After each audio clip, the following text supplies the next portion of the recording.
दोनों आंखें घायल थी, खून बह रहा था, मुंह से खून बह रहा था, होंठ फट गए थे, पूरे चेहरे पर चोट थी, गर्दन की हड्डी टूटी हुई थी, दोनों हाथों की उंगलियों के नाखून भी जख्मी थे, पेट पर चोट थी, प्राइवेट पार्ट से भी खून बह रहा था। सिर्फ यही नहीं, कोलकाता के ट्रेनी डॉक्टर को आरोपी संजय रॉय ने इससे भी ज्यादा जख्म दिए, जिनका खुलासा ट्रेनी डॉक्टर की पोस्टमार्टम रिपोर्ट में हुआ।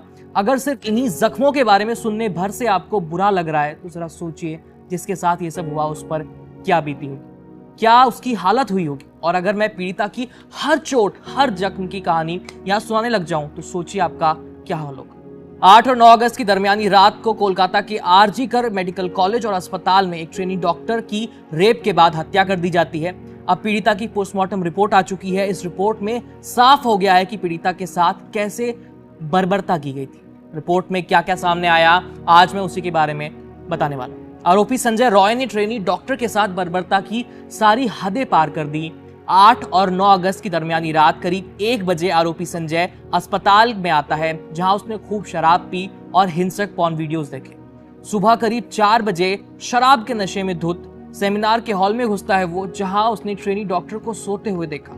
संजय रॉय ने डॉक्टर को दबोचने की कोशिश की, लेकिन वो जाग गई। डॉक्टर ने खुद को आरोपी से छुड़ाने की कोशिश की, लेकिन संजय रॉय उस पर भारी पड़ता हुआ नजर आ रहा था। शराब के नशे में धुत संजय एक जानवर जैसा बन चुका।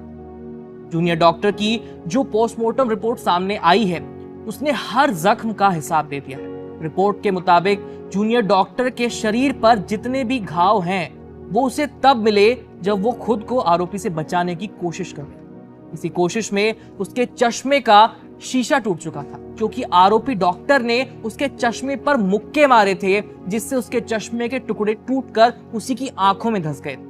इसी वजह से पीड़िता की दोनों आंखों से खून बह रहा था।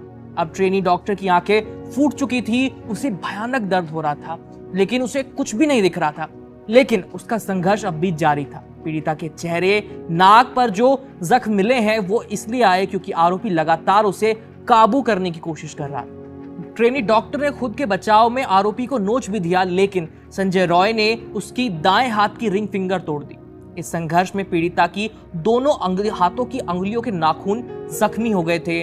ट्रेनी डॉक्टर घायल होकर भी खुद को बचाने की पूरी कोशिश कर रही थी, लेकिन भयानक दर्द के चलते वो कुछ देर बाद बेहोश हो गई। रिपोर्ट के मुताबिक ट्रेनी डॉक्टर के प्राइवेट पार्ट पर जो जख्म के निशान मिले हैं वो तब आए जब जूनियर डॉक्टर बेहोश हो चुकी थी और संजय रॉय उसका रेप करा। वहीं इसके बाद आरोपी ने जो किया, उसने इस टॉर्चर की सारी हदें पार कर दी। मुझे बताते हुए घिन आ रही है, लेकिन बताना जरूरी है और आपका जानना भी जरूरी है। ट्रेनी डॉक्टर के पैरों को इस हद तक स्ट्रेच कर दिया था कि उसकी हिप बोन टूट गई, और यही वजह थी कि डॉक्टर की वजाइना से इतना खून बह रहा था। महिला की डेड बॉडी जिस हालत में मिली वो रोंगटे खड़े कर देने वाला था, इंसानियत पर सवाल उठाने वाला था। और पोस्टमार्टम रिपोर्ट में यह भी बताया गया कि पीड़िता के साथ ये सब कुछ मौत से पहले किया गया। डॉक्टर शोर न बचाए, इसलिए आरोपी ने उसके मुंह को दबा दिया। नशे में धुत संजय को यह भी नहीं पता कि कब उसके हाथ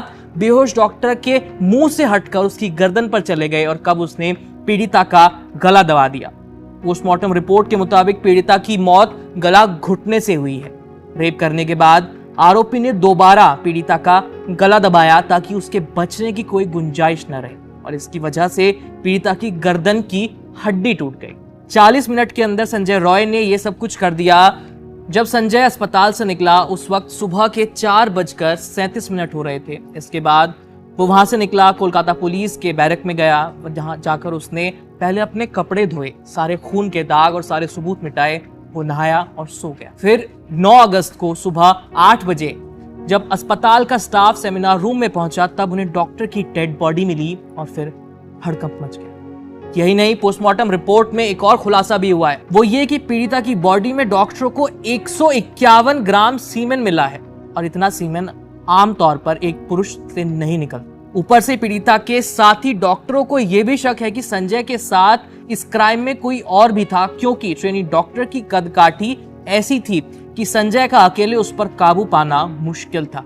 और इन दोनों बातों की वजह से ही सभी को यह शक है कि पीड़िता का गैंगरेप हुआ है। फिलहाल सीमेन सैंपल को जांच के लिए भेजा जा चुका है। उसकी रिपोर्ट आने के बाद ही कुछ कहा जा सकता है।